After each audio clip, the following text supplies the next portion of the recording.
सीतापुर एक छोटा सा गांव था, हरे भरे खेतों और आम के बगीचों के बीच बसा हुआ। जिंदगी साधारण थी। सूरज उनकी दिनचर्या तय करता था। सम एस्ट्रेचास गलियों में हंसी गूंजती रहती थी।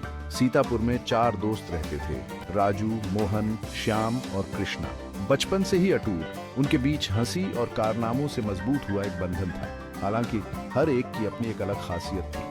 हर किसी के पास एक और भी अनोखा पालतू जानवर था। उनके दिन मजेदार हंसी मजाक, बरगद के पेड़ के नीचे साझा किए गए रहस्यों और उनके असामान्य साथियों के साथ नई नई शरारतों से भरे होते थे। सीतापुर में जिंदगी कभी नीरस नहीं थी, खासकर इन चारों के आसपास तो नहीं।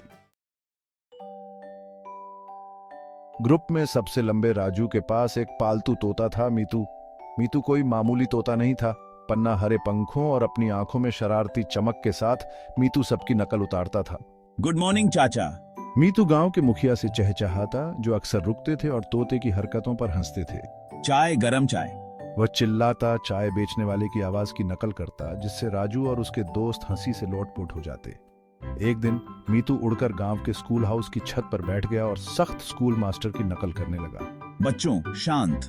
वह चिल्लाया, जिससे कक्षा में अफरा तफरी मच गई। छात्र हंसी से लोटपोट हो गए और आमतौर पर सख्त रहने वाला स्कूल मास्टर भी मुस्कुराए बिना न रह सका। राजू और मीतू वास्तव में एक जोड़ी थे, जो अपनी हल्की फुल्की शरारतों से सभी के चेहरों पर मुस्कान लाते थे। चारों में सबसे शांत मोहन के पास छोटू नाम का एक पालतू बंदर था। छोटू हवा की तरह फुर्तीला था, पेड़ों और छतों से झूलता रहता था। उसके छोटे छोटे हाथ हमेशा किसी न किसी चीज में पड़ जाते थे। अरे छोटू, फिर से नहीं। छोटू को परेशानी ढूंढने का हुनर था।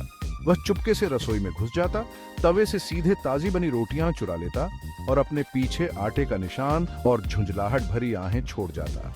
एक दोपहर साप्ताहिक बाजार के दौरान छोटू एक स्टॉल से दूसरे स्टॉल पर झूलता रहा, जिससे हंगामा मच गया।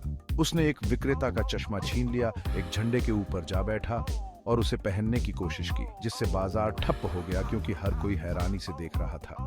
मोहन, हालांकि अक्सर छोटू की हरकतों से परेशान रहता था, अपने शरारती साथी से बहुत प्यार करता था। वे सबसे अनोखी जोड़ी थे, शांत लड़का और शरारती बंदर, फिर भी उनका बंधन अटूट था। दोस्तों में सबसे रचनात्मक श्याम के पास घीमवर नाम का एक पालतू गधा था। अब घीमवर कोई मामूली गधा नहीं था। उसके पास एक अजीबोगरीब प्रतिभा थी। उसे संगीत से प्यार था। जब भी श्याम अपनी बांसुरी बजाता था, घीमवर अपना सिर हिलाता था और साथ साथ रेंगता था। उसकी आवाज बिल्कुल मधुर नहीं थी, लेकिन यह निश्चित रूप से मनोरंजक थी। आ जाओ घीमवर, चलो बजाते हैं। एक शाम जब श्याम अपनी बांसुरी पर एक नई धुन का अभ्यास कर रहा था, तो घीमवर इतने उत्साह से उसमें शामिल हो गया कि पूरा गांव इकट्ठा हो गया और हंसी के ठहाके गूंज उठे।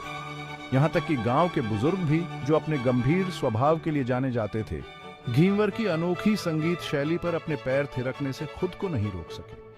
संगीत की जोड़ी श्याम और घीमवर ईश्वरपुर के रोजमर्रा के जीवन में एक अनोखा रंग लाए थे। सबसे ऊर्जावान कृष्णा के पास भोलू नाम का एक पालतू बैल था। भोलू गांव का सबसे बड़ा और आलसी बैल था। जहां अन्य बैल खेतों की जुताई में लगन से लगे रहते थे, वहीं भोलू बरगद के पेड़ की छांव में झपकी लेना पसंद करता था। भोलू उठो आलसी। कृष्णा चिल्लाता, भोलू की रस्सी खींचता, लेकिन जिद्दी बैल अपनी जगह से नहीं हिलता। वह बस धीरे से रंभाता। उसकी बड़ी बड़ी भूरी आंखें कुछ पल और सोने की गुहार कर रही थीं। भोलू के आलस्य के बावजूद कृष्णा उसे बहुत प्यार करता था। वह अक्सर भोलू के सींगों को फूलों से सजाता था, जिससे वह ईश्वरपुर का सबसे स्टाइलिश बैल बन जाता था। ऊर्जावान लड़का और आलसी बैल, कृष्णा और भोलू देखने में मजेदार लगते थे। ग्रामीण भारत के दिल में पाए जाने वाले अनोखे बंधन का प्रमाण। गर्मियों की एक उमस भरी दोपहर, चारों दोस्त अपने पसंदीदा स्थान पर इकट्ठा हुए।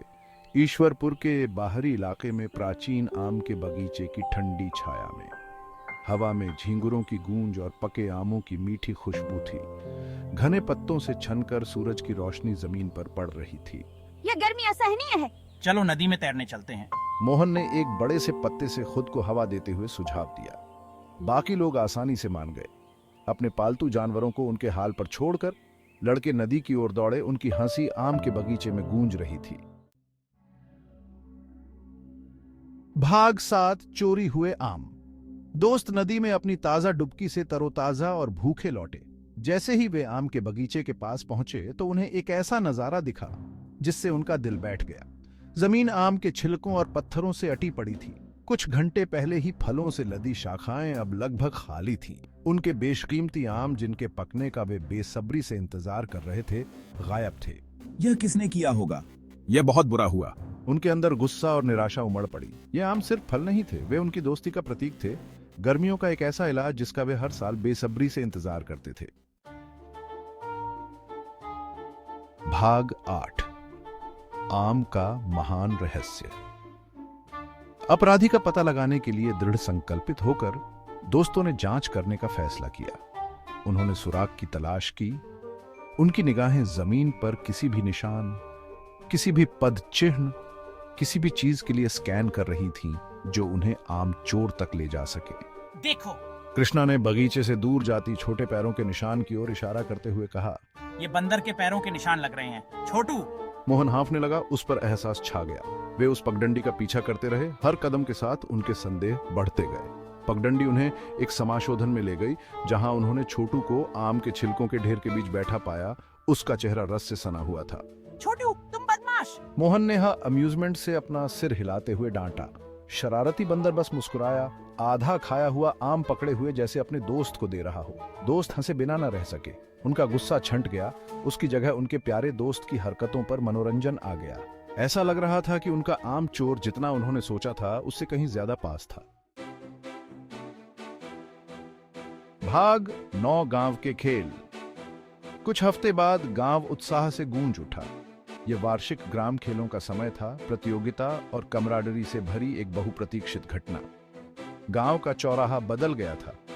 रंग बिरंगे झंडे हवा में लहरा रहे थे। मिठाई और खिलौने बेचने वाले स्टॉल परिधि में लगे हुए थे। ग्रामीण अपने बेहतरीन कपड़े पहने, अपने चेहरे पर प्रत्याशा लिए इकट्ठा हुए थे। इस वर्ष पुरस्कार भगवान कृष्ण की एक सुंदर दस्तकारी की गई मूर्ति थी, एक प्रतिष्ठित ट्रॉफी जो विजेता टीम का गौरव होगी। भाग लेने के लिए उत्सुक 4 दोस्तों ने एक टीम बनाने का फैसला किया। वे मान गए कि उनके अनोखे पालतू जानवर उनके गुप्त हथियार होंगे।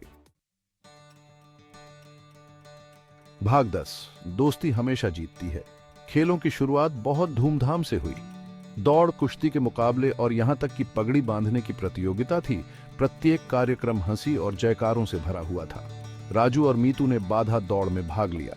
मीतू ने अपनी तेज नजरों और निर्देशों की नकल करने की क्षमता के साथ भूल भुलैया के माध्यम से राजू का मार्गदर्शन किया, जिससे उसे बाधाओं को चकमा देने और विजयी होने में मदद मिली। मोहन और छोटू ने नारियल फेंकने की प्रतियोगिता में हिस्सा लिया। छोटू ने अपने अविश्वसनीय उद्देश्य के साथ ऊंचे नारियल के पेड़ों पर चढ़ाई की और आसानी से नारियल गिरा दी, जिससे मोहन की जीत सुनिश्चित हुई। श्याम और घींवर टैलेंट शो में हिट रहे।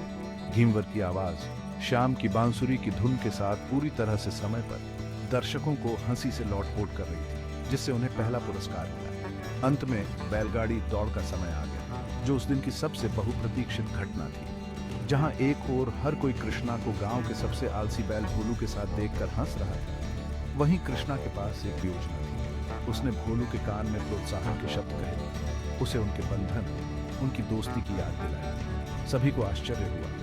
भोलू आगे बढ़ा। उसके खुरों ने धरती को चीर डाला।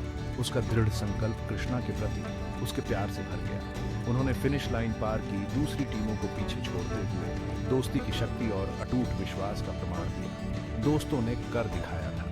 उन्होंने गांव के खेल जीत लिए थे। उनकी अनोखी प्रतिभा, उनकी अटूट दोस्ती के साथ एक अपराजेय संयोजन साबित हुआ। जैसे ही डूबते सूरज ने गांव को सुनहरी चमक से नहलाया, चारों दोस्त अपने असामान्य साथियों के साथ एकता और कमराडरी के प्रतीक के रूप में एक साथ खड़े थे। उन्होंने उस दिन सीखा था कि दोस्ती, विश्वास और थोड़ी सी शरारत जीवन के खेल में असली जीतने वाले तत्व हैं।